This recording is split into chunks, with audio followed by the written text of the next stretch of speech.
Hi my lovely viewers, this is Hello IT World Learning Tutorial channel for you. Today in this tutorial I am going to show you how to save Microsoft Excel file in Windows 11. So for this case we will go to the Excel file. Here we have write something else and now we want to do the same thing. So how?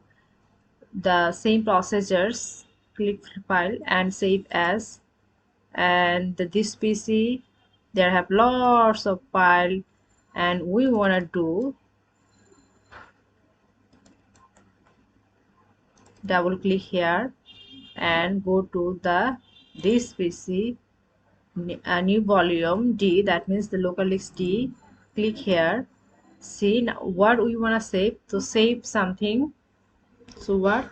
M S sorry ME file. So save. Before that we have to check the file has been Excel workbook or something else. Here lots of things are present here, so we'll click here Excel workbook as because this is the Excel file, so click here as well as the save things. Now close this. Again we check. How we will do check? New volume local disk D. See the ME file has been saved. Click here.